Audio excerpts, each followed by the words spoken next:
Ар бир көрүүчүгө ысык салам. Бул видеодо тил үйрөнүүнү тездеткен жана натыйжалуу кылган ыкмалардын дагы бир жыйнагын үйрөнөбүз. Баса, бул видео буга чейинки чыккан видеодогу маалыматты өтө жакшы толуктайт.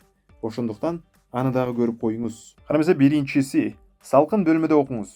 Билесиз да, мектеп учурунда өзгөчө күн ысык мезгилдерде такыр окууга көңүл тартпайт. Уйкуң келип, улам оозду ачып, эшек боло бересиң. Анткени андай учурда окуу эмес, жөн эле дардайып төшөктө жаткың келет, чынбы? Демек, уйкуга алаксыбай, ойду тил үйрөнүүгө буруш үчүн өтө муздак эмес албетте, бирок салкын жагдайда окушуңуз керек.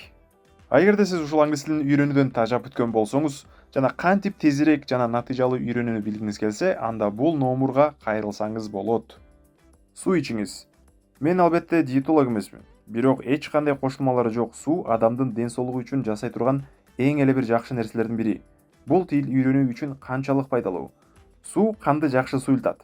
Натыйжалуу окуу үчүн кан денеде жана мээде эркин айланышы керек. Эгер каныңыз 15% сметанадай болсо, анда окуу сиз үчүн бир топ кыйын болот. Бир орунда отура бербеңиз. Бул ыкма мурунку экөө менен тыгыз байланыштуу. Кээ бир адамдар жөн эле отура бергенди өтө жек көрүшөт. Ал эми тил үйрөнүүгө келгенде андан бешбетер ичи курттап жаткансып тынч отура алышпайт. Мисалы, азыр батыш мектептеринде окуучулар 10 мүнөт грамматиканы окуп, андан кийин сөздөрдү жаттоо үчүн 10 мүнөт ыргытышат. Андан кийин кайра отурушуп, бир аз окушат. Кайра класста басып жүрүп, башка окуучулар менен үйрөнүп жаткан тилде сүйлөшөт. Бул ыкма ошондой эле кандын тамырлар аркылуу эркин айлануусуна мүмкүндүк берет. Бул жаттоо үчүн өтө маанилүү. Үйрөнгөн нерсеңизди дароо колдонуңуз.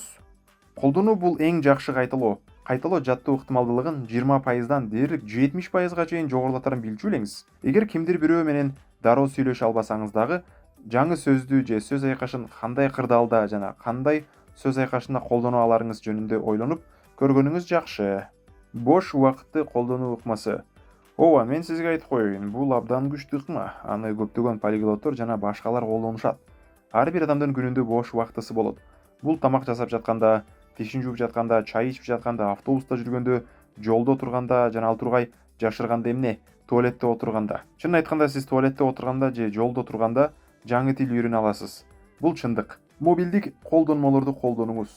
Мен эч нерсени жарнамалаган жокмун, бирок Duolingo сыяктуу колдонмолор чындап жардам бере алат. Калемдеш табыңыз. Азыр интернеттин өнүгүшү менен, мисалы, корей тилин үйрөнгүсү келген адам Сеулга барбай туруп эле туалетте бүркүттөй отурган жеринен эле өзүнө тилди үйрөтө алган адамды таба алат. Ал эми сиз англис тилин машыктырышыңыз керек. Эгер сиз мындай адам менен жолукпасаңыз деле, жөн гана кызыкчылыктарыңызга орток дос таба аласыз. Бүгүнкү күндө бул абдан мүмкүн жана жөнөкөй болгону каалоо керек. Ийгиликтериңизди туура баалаңыз. Тил үйрөнүүдө өзүңүздүн ийгиликтериңизге көңүл буруп, өзүңүздү башкалар менен салыштырбоо абдан маанилүү.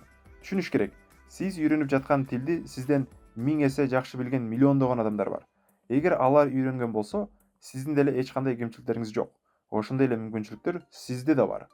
Ийгиликтериңизди туура баалоо үчүн аны күн сайын же жума сайын эмес, мисалы ай сайын же жыл сайын бааласаңыз болот. Ошондо сизде өзүңүздү мактоого да себептер болот. Баса, өзүңүздү мактоо жана өзүңүздү ар тараптан сыйлоо өтө маанилүү. Өзүңүздү өтө эле изгилей бербеңиз. Чет тилин үйрөнгөндөр муну жасоо үчүн кайрадан кичинекей балага айланышы керек. Эмне үчүн? Кичинекей балдар ката кетирүүдөн коркушпайт.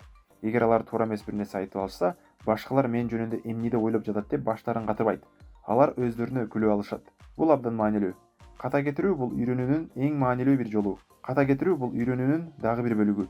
Анткени жаңылып катаңызды түшүнүп алганда, эмне кандай туура экенин көпкө чейин эстеп аласыз.